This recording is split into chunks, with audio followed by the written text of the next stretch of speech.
तो ये बात है जुम्मे की कि हम सुबह सुबह उठे और मैंने देखा कि मेरे मियाँ साहब तो आज ऑफिस ही नहीं गए। मैंने उनसे पूछा, उन्होंने कहा कि सर में दर्द है इसलिए नहीं गया। तो मैंने कहा कि वो शिट, मैंने तो आटा ही नहीं गूंदा था, सिर्फ एक रोटी का बड़ा था, अब क्या करें। और आटा गूंदने का फ़िलहाल कोई मूड नहीं था सुबह सुबह। तो फिर मैं इसको लेकर गई मार्ट और हम लेकर आए ब्रेड। और ऑब्वियसली पता तो ज़रूरी होता है ना, तो फिर इसने अपना एक लॉलीपॉप भी उठाया जाते साथ ही। नाश्ता वाश्ता करने के बाद इनके सर में बहुत ज़्यादा दर्द हो रहा था, तो मैं इनकी पहले हाथ से मसाज कर रही थी। फिर उन्होंने कहा कि ये मसाजर पड़ा है, इससे करके देखो। तो यार ये बहुत अच्छा मसाजर है। ये वैसे सर दर्द के लिए तो नहीं है, ये वैसे आपको सुकून देने के लिए है, आप बालों में करो तो।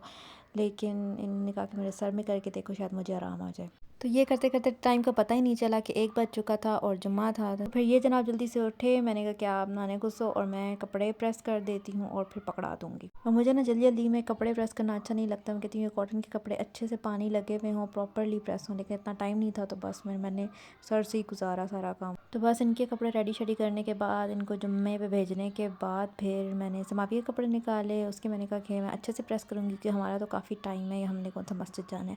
अपने कपड़े प्रेस किए और यहाँ पे फिर मैंने पहले समाविया को रेडी कर दिया कि बाद में फिर इसने मेरे हाथ नहीं आना और कंघी नहीं करवानी। तो यहाँ पे ये रेडी शेडी हो गई। फिर मैंने कहा कि चलो अब मैं नमाज़ पढ़ती हूँ और साथ मैंने इसको एप्पल दे दिए खाने के लिए। तो फिर ये जैसे ही देखती मैं सलाम फेर लेती हूँ तो ये आके मेरे पास बैठ जाती। मैंने कहा चलो आओ थोड़ी सी दुआ भी मांग लेते हैं। तो पहले तो बड़ी अच्छी आदत थी कि मेरे साथ नमाज़ पढ़ लेती थी, अब मूड हो तो पढ़ लेती है और मूड हो तो नहीं पढ़ती। लेकिन फिर मैंने कहा कि चलो अच्छे से हम लोग दुआ पढ़ते हैं और आमीन करते हैं। तो इसको आमीन करने का बहुत शौक़ है, तो फिर ये मज़े से बैठ के मेरे साथ आमीन करने लगी। तो बच्चे जो देखते हैं ना वही कॉपी करते हैं। अगर आप उनके सामने नमाज़ पढ़ोगे, दुआएं मांगोगे, दुआएं पढ़ोगे, उसको दुआएं सुनाओगे तो फिर वो वही करेंगे।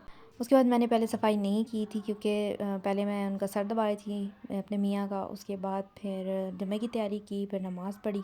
फिर मैंने कहा कि अब मैं आराम से सफाई शफाई करूँगी। सारे इसके खिलौने शिलौने बिखरे बुखरे पड़े थे, तो मैंने कहा कि चल मेरी मदद करवाओ। इसने मदद क्या करवाई, इसने तो बस बिखेरा ही डाला मज़ीद। टाइम मैं सोचती हूँ कि मैं वीडियोस बनाती हूँ और इसका ये गंद आ रहा होता है बीच में, तो सब लोग सोचते होंगे कितना बुरा लग रहा है। और फिर मैंने कहीं वीडियो देखी थी और उसमें था कि अगर आपके घर में बच्चे हैं और ऐसा गंद बिखरा हुआ है तो बहुत अच्छी बात है, यही आपका साफ़ घर है और यही अच्छा लगता है। तो बच्चों वाला घर ऐसा ही होना चाहिए कि बिखरा हुआ हो और बच्चों के टॉयज़ पड़े हों इधर उधर, तो वैसे ही अच्छा लगता है। और वैसे भी बड़े हो जाएंगे जब, तो फिर तो ये बिखरम बिखरी होनी ही नहीं है ना, फिर तो आपका घर हर वक्त साफ़ ही होना है। तो मैंने एक दफ़ा ना एक रील भी देखी थी, एक वीडियो थी जिसमें था कि भई आपके बच्चे बड़े हो जाएंगे, उनका बचपन ख़त्म हो जाएगा, फिर तो आपका घर साफ़ ही रहना है ना, फिर किसने गंद मचाना है। तो अभी बच्चों को बिखेरने दें, गंद मचाने दें, इंजॉय करने दें। तो जब भी मैं सोचती हूँ ना कि मेरा घर गंदा है और मुझे वीडियो बनानी है तो ये सब आएगा और फिर मेरे दिन में आता है कि नहीं यार, ये तो बच्ची है, ये तो गंद मचाएगी और ऑब्वियसली मुझे तो अपनी वीडियोस बनानी है, मुझे तो अपना काम साथ साथ करना है। अगर किसी को बुरा लगता हो तो वो स्किप कर सकता है ऐसी वीडियोस और ऐसी चीज़ों को, लेकिन जो बच्चों वाला घर होता है वो बिखरा हुआ और ऐसा ही हमेशा होता है और ऐसा ही होना चाहिए। सुबह सवेरे माएँ समेटती हैं एक दफ़ा और फिर दोबारा से वही गंद हो जाता है। तो इसका ये मतलब बिल्कुल नहीं होता कि वो माएँ बिल्कुल घर साफ़ ही नहीं करती, हमेशा गंदा पड़ा रहता है। वो साफ़ करती हैं लेकिन बच्चे फिर भी खेल देते हैं। तो हर जुम्मे का दिन बड़े मज़े का होता है। आप टाइम से नहा धो लेते हो, अच्छे से नमाज़ पढ़ लेते हो, कुरान पाक पढ़ लेते हो, फिर सफाई भी हो जाती है, सारे काम हो जाते हैं और आप अच्छे से तैयार भी हो जाते हो। तो मेरे तो जुम्मे की पक्की यही रूटीन है कि मैं सारे काम करती हूँ और नहा धो के फिर नमाज़ पढ़ के, कुरान पाक पढ़ के प्रॉपर तैयार भी होती हूँ।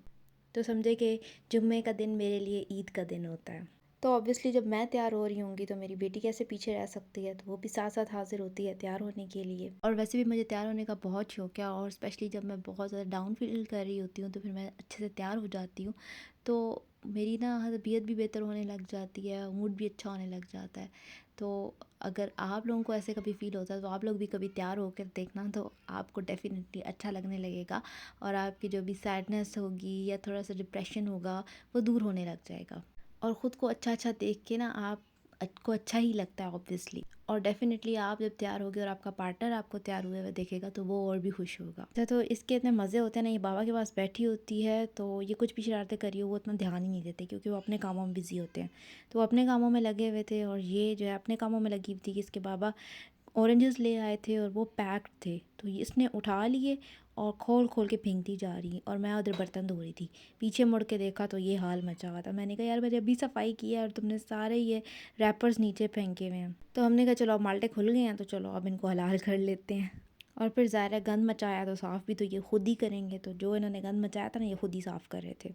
क्योंकि इनको पता था कि आप डांट पड़ेगी, हमने गंद मचा दिया है। फिर बस मैंने भिंडी धो के रखी हुई थी, वो खुश्क हुई और मैंने बड़ी मज़ेदार सी मसालेदार भिंडी तैयार की और सच में बहुत अच्छी बनी थी। आय हाय आटा गूंदना, ओए होए होए होए। जब ये एंड पे आटा गूंदने वाला काम रात में रह जाता है तो मुझे बड़ा मुश्किल लगता है। खैर आटा गूंदना था, फिर मैंने आटा गूंदने में लगाया। उसके बाद मुझे बड़ी तप चढ़ी हुई थी, समाविया हर थोड़ी देर बाद दूध मांगे, हर थोड़ी देर बाद दूध मांगे। मैं इतनी थक गई थी इसके साथ ना, मतलब आप फिज़िकली नहीं थकते लेकिन बच्चा आपको मेंटली थका देता है। तो बस मेरी ना बस हो चुकी थी, मैं एग्जॉस्ट हो चुकी थी और मैं इसके अब डांट लगा रही थी। मैं इसके पास ले गई दूध तो इसने फिर और फरमाइश शुरू कर दी। मैंने कहा बेटा ये होटल नहीं है, जो चीज़ अवेलेबल है वही मिलेगी। तो उसने कहा कि मुझे चावल बना के दो। मैंने कहा अच्छा ये दूध पियो तो मैं तुम्हारे लिए चावल बॉईल कर देती हूँ, थोड़ी देर भिगा के रखूँगी फिर बनाऊँगी। तो उससे पहले मैं ऐसे ऑफ़र दे चुकी थी कि मैं आपको ब्रेड दे देती हूँ और मेयोनीज़ लगा देती हूँ। तब ये नहीं मानी और जैसे ही मैंने चावल भिगोए तो आ गई, कहती है ब्रेड पे मेयोनीज़ लगा कर दे दो। फिर मुझे इतनी तप चढ़ी, मैंने वो लगा के दी। मैंने कहा अब चावल बनाऊँगी तो वो भी खाने पड़ेंगे तुम्हें। तो बस मैं इसके साथ इतनी एग्जॉस्ट हो चुकी थी ना कि मैं रूम में आकर लेट गई, लेकिन इसको वो भी नहीं हज़म होता ना। फिर ये आती है और कहती है कि बस नहीं मैं बाहर बैठी हूँ तो तुम भी बाहर बैठोगी। हालांकि इसका टीवी चल रहा था लेकिन टीवी में कोई ख़ास ध्यान नहीं था। इसने इसको यही था कि बस मम्मा भी मेरे पास आके बैठे। फिर अपना ये छोटा सा बेबी भी ले आई और वो मुझे दे रही और कह रही कि चलो अब इसके साथ खेलते हैं। तो फिर मैंने कहा कि चलो मैं तुम्हें नीचे खेलने के लिए ले जाती हूँ, तुम थोड़ी देर खेलोगी, मैं वहाँ पे बैठ जाऊँगी तो थोड़ी सी मैं भी रिलैक्स हो जाऊँगी और तुम्हें भी थोड़ा सा चेंज मिल जाएगा। तो ऑब्वियसली ये तो खुशी खुशी तैयार हो गई। इसने कहा चलो जी चलते हैं घूमने फिरने। और पता नहीं क्या है ना, लिफ्ट से निकलने के बाद इसने उठवाना होता है, पक्का ठेका है इसका। तो बस यहाँ पहुँचे और बच्चे खेल रहे थे और इसको बच्चे लिफ्ट नहीं करा रहे थे तो ये ज़बरदस्ती उनको बुला रही थी कि शायद ये मेरे साथ खेलने शुरू हो जाएं। लेकिन ये थोड़े बच्चे शायद थे शायद, तो ये फिर इसके साथ नहीं इतना खेल रहे थे। तो थोड़ी देर अंदर खेलने के बाद इसने कहा चलो बाहर खेलते हैं। फिर इसके बाबा ने भी हमें ज्वाइन कर लिया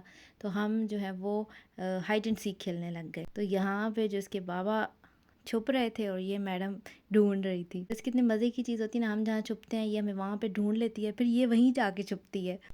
फिर हम वापस आए तो एज़ यूजुअल हमने मूवी लगा ली और ये जी ये अपने बाबा को बैठने नहीं देती। इसने कहा बाबा चलो मेरे साथ खेलो, तो इसके बाबा भी इसकी साइकिल पे चढ़ के बैठ गए। तो इस मूवी का नाम मुझे नहीं याद कि क्या था, याद करूँगी तो बताऊँगी। तो मूवी के साथ व्लॉग एंड करते हैं, बाय बाय।